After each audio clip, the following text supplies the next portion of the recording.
পশ্চিমবঙ্গ তথা ভারতবর্ষের সবচেয়ে জনপ্রিয় ট্যুরিস্ট ডেস্টিনেশনগুলির মধ্যে একটি হলো কলকাতার ভিক্টোরিয়া মেমোরিয়াল হল, যাকে আবার কলকাতার তাজমহলও বলা হয়।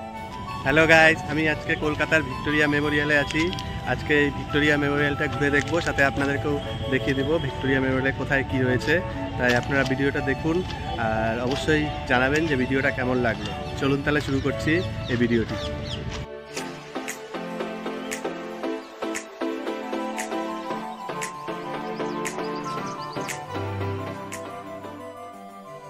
ভিক্টোরিয়া কিভাবে যাবেন? ভারতের যে কোনো বড় শহর থেকে ট্রেন অথবা ফ্লাইটে করে পৌঁছে যান কলকাতাতে। কলকাতা পৌঁছে কলকাতার বিভিন্ন জায়গা থেকে ডাইরেক্ট বাস পেয়ে যাবেন ভিক্টোরিয়ার জন্য। তাছাড়াও হলুদ ট্যাক্সি, ওলা, উবের যে কোনো কিছু করেই খুব সহজেই পৌঁছে যেতে পারেন ভিক্টোরিয়া। হাওড়া ও শিয়ালদা থেকে কিছু বাসের নম্বর আমি ভিডিওর ডেসক্রিপশনে দিয়ে দিলাম, আপনারা চাইলে দেখে নিতে পারেন। এছাড়াও আপনারা চাইলে মেট্রো করে ময়দান স্টেশনে নেমে 5 মিনিট হাঁটা পথে পৌঁছে যেতে পারেন ভিক্টোরিয়া মেমোরিয়ালের সামনে। আমরা ভিক্টোরিয়া মেমোরিয়ালের একদম সামনে পৌঁছে গেলাম। ভিক্টোরিয়া মেমোরিয়ালে প্রবেশ করার জন্য দুটি গেট রয়েছে, 1 নম্বর গেট ও 2 নম্বর গেট। আমরা 2 নম্বর গেট দিয়ে ভেতরে প্রবেশ করেছিলাম, আপনারা চাইলে 1 নম্বর গেট দিয়েও ভেতরে প্রবেশ করতে পারেন। তো সামনে এগিয়ে গিয়েই বাঁদিকে টিকিট কাউন্টার দেখতে পেলাম। টিকিট কাউন্টারে পৌঁছে আমরা 50 টাকার বিনিময়ে টিকিট কেটে নিলাম। রিসেন্টলি টিকিট প্রাইস চেঞ্জ হয়েছে, 30 টাকা থেকে চেঞ্জ হয়ে 50 টাকা হয়েছে। গার্ডেনের জন্য টিকিট হচ্ছে 30 টাকা, আর হচ্ছে গ্যালারির জন্য টিকিট হচ্ছে 20 টাকা, টোটাল 50 টাকা। আর আমাদের ভারতবর্ষের পার্শ্ববর্তী কিছু দেশ সহ কিছু অন্যান্য কিছু দেশের, যেমন হচ্ছে আফগানিস্তান, বাংলাদেশ, ভুটান, নেপাল, শ্রীলঙ্কা, পাকিস্তান, মালদ্বীপ, এই দেশগুলোর হচ্ছে টিকিট প্রাইস 100 টাকা, আর বাকি অন্যান্য কান্ট্রির অন্য দেশের টিকিট হচ্ছে 500 টাকা। তো আমরা টিকিট কেটে ভেতরে প্রবেশ করলাম। ভেতরে প্রবেশ করেই ডান দিকে দেখতে পেলাম ব্যাগ রাখার কাউন্টার রয়েছে। তো আমাদের কাছে ব্যাগপত্র ছিল, আমরা এই কাউন্টারে জমা রাখলাম। আপনারাও যদি দূর থেকে আসেন, সাথে যদি লাগেজ থাকে, আপনারা কিন্তু ফ্রি অফ কস্টে এখানে লাগেজ রাখতে পারবেন। তো আমরাও এখানে ব্যাগপত্র রেখে সামনের দিকে এগিয়ে চললাম। ভিক্টোরিয়া ঘুরতে ঘুরতে ভিক্টোরিয়ার ইতিহাস সম্বন্ধে কিছু জেনে নিই। 2 নম্বর গেট দিয়ে মানে সাউথ গেট দিয়ে ভেতরে প্রবেশ করলেই প্রথমেই চোখে পড়বে ঘোড়ার উপরে বসে থাকা ইংল্যান্ডের তৎকালীন রাজা এডওয়ার্ড 7 এর মূর্তি। 1901 সালে রানী ভিক্টোরিয়া দেহত্যাগ করেন। সেই সময় ঠিক করা হয় রানী ভিক্টোরিয়ার স্মৃতিসৌধ হিসেবে একটি স্থাপত্য তৈরি করা হবে। সেই মতে 1906 সালে তৎকালীন ইংল্যান্ডের রাজা জর্জ 5 ভিক্টোরিয়া মেমোরিয়াল হলের ভিত্তিপ্রস্তর স্থাপন করেন। ভারতের তৎকালীন ভাইসরয় লর্ড কার্জন এই সৌধ নির্মাণের কাজ শুরু করেন।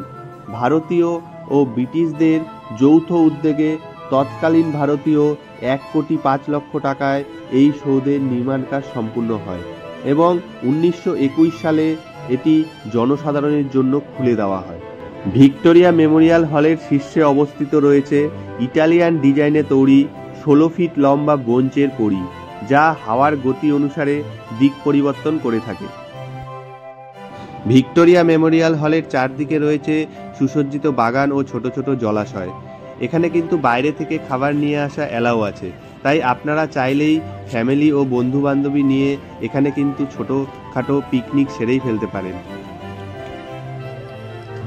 আমরা যেহেতু 2 নম্বর গেট দিয়ে ভিক্টোরিয়ায় প্রবেশ করেছি, তাই ডান দিক দিয়ে ভিক্টোরিয়ার সামনের দিকে এগিয়ে চললাম। ভিক্টোরিয়াকে কিন্তু সাইড থেকেও দেখতে খুবই সুন্দর লাগছিল। এখানে একটা ইনফরমেশন দিয়ে রাখি, এই যে এখানে চেয়ারগুলো দেখতে পাচ্ছেন, এখানে সন্ধ্যাবেলা করে 6:30টার দিকে লাইট অ্যান্ড সাউন্ড শো হয়। আপনারা সন্ধ্যাবেলা এখানে আসলে এই শো দেখতে পারেন। এই শো দেখার জন্য আপনাদের ইস্ট গেট মানে সেন্ট পল ক্যাথিড্রাল চার্চের দিকের গেট দিয়ে প্রবেশ করতে হবে। টিকিট মূল্য পার পারসন 100 টাকা করে। ভিক্টোরিয়ার চারপাশের এই গার্ডেনে গরমকালে কিছু লোক কম হলেও শীতকালে কিন্তু প্রচুর মানুষ এখানে সময় কাটাতে আসে। সত্যি এখানে বসে সময় কাটাতে খুবই ভালো লাগে। একটা ছোট্ট ইনফরমেশন দিয়ে রাখি, ভিক্টোরিয়ায় কিন্তু ইন্ডিয়ান আর্মি ও 12 পর্যন্ত সমস্ত স্টুডেন্টের টিকিট ফ্রি, কিন্তু তাদেরকে অবশ্যই ইউনিফর্ম পরে ও আইডি কার্ড সাথে নিয়ে আসতে হবে। আমরা 2 নম্বর গেট থেকে ভিক্টোরিয়ার সামনের দিকে চলে আসলাম। ভিক্টোরিয়ার মধ্যে 1 নম্বর গেট মানে নর্থ গেট দিয়ে প্রবেশ করলে প্রথমেই দেখতে পাবেন কালো পাথরের রানী ভিক্টোরিয়ার বসে থাকা মূর্তি। এখন আমরা ভিক্টোরিয়ার সামনেটা খুব ভালো করে ঘুরে দেখলাম। সামনে থেকে ভিক্টোরিয়াকে সত্যিই খুবই সুন্দর লাগছিল, এত সুন্দর যে বলে বোঝানো যাবে না। আর চারিদিকের পরিবেশটাও খুবই সুন্দর লাগছিল, সত্যি মনোমুগ্ধ করার মতো। এখন আমরা ভিক্টোরিয়ার হল মানে গ্যালারির ভেতরে প্রবেশ করব, আর ভেতরে যা কিছু আছে সব কিছু আপনাদের সাথে শেয়ার করব। ভিক্টোরিয়ার টাইমিং হলো সকাল 10টা থেকে সন্ধ্যা 6টা পর্যন্ত, এবং টিকিট কাউন্টার ক্লোজিং টাইম হলো 5:30 পর্যন্ত। আর ভিক্টোরিয়ার গ্যালারি কিন্তু এভরি মানডে এবং ডেজিগনেটেড ন্যাশনাল হলিডের দিন বন্ধ থাকে। যেহেতু এখানে অনেকে মর্নিং ওয়ার্কের জন্য আসে, তাই ভিক্টোরিয়ার গার্ডেন কিন্তু সকাল 5:30 থেকে সন্ধ্যা 6টা পর্যন্ত খোলা থাকে। আমরা এখন একদম ভিক্টোরিয়া গ্যালারির ভেতরে প্রবেশ করলাম, আর সামনেই দেখতে পেলাম রানী ভিক্টোরিয়ার একটি মূর্তি। এখন আমরা ভিক্টোরিয়া গ্যালারিটি সম্পূর্ণ ঘুরে দেখব, সাথে আপনাদেরকেও দেখিয়ে দেবো। আপনারাও এই গ্যালারির ভেতরে কি কি রয়েছে খুব ভালো করে দেখে নিন, এবং এই গ্যালারির ভেতরে যে সুন্দর কারুকার্য রয়েছে সেগুলোও খুব ভালো করে দেখে নিন।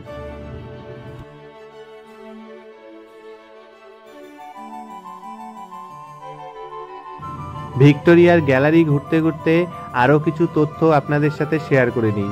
ভিক্টোরিয়া এত বড় দেখতে আপনাদের অনেকেরই মনে হতে পারে যে ভিক্টোরিয়ার সাইজ কত হতে পারে। ভিক্টোরিয়ার সাইজ হচ্ছে 338 ফিট বাই 228 ফিট, আর এর উচ্চতা হচ্ছে 184 ফিট, মানে 184 ফিট উঁচু হচ্ছে ভিক্টোরিয়া। আর সবার উপরে রয়েছে ব্রোঞ্জের তৈরি একটি পরী, যার উচ্চতা হচ্ছে 16 ফিট, মানে 16 ফিট একটি পরী রয়েছে সবার উপরে। আর এটি হচ্ছে হাওয়ার গতি অনুসারে দিক পরিবর্তন করে।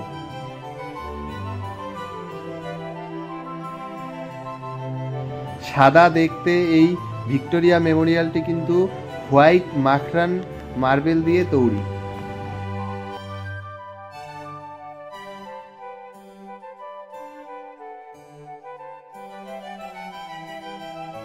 আরেকটা তথ্য আপনাদের সাথে শেয়ার করে নিই, ভিক্টোরিয়া মেমোরিয়ালের গার্ডেনে কিন্তু সকালবেলা প্রচুর মানুষ মর্নিং ওয়াক করতে আসে।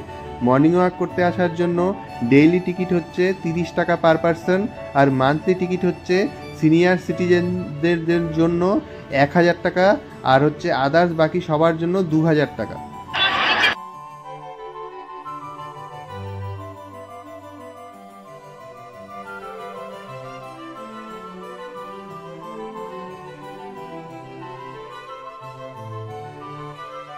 ভিক্টোরিয়া হলের নিচের ফ্লোর ঘোরা কমপ্লিট করে এখন আমরা ভিক্টোরিয়া হলের ওপরের ফ্লোরে যাচ্ছি। আর এই ফ্লোরে ভারতীয়দের স্বাধীনতা সংগ্রাম ও সংগ্রামীদের বিভিন্ন তথ্য মিউজিয়াম ও গ্যালারি আকারে সজ্জিত রয়েছে। আমরা খুব ভালো করে এই ফ্লোরটা এখন ঘুরে দেখব, সাথে আপনাদেরকেও দেখিয়ে দিব এই ফ্লোরে কি কি রয়েছে, সমস্ত কিছু আপনাদেরকেও দেখিয়ে দিব, আপনারাও দেখে নিন।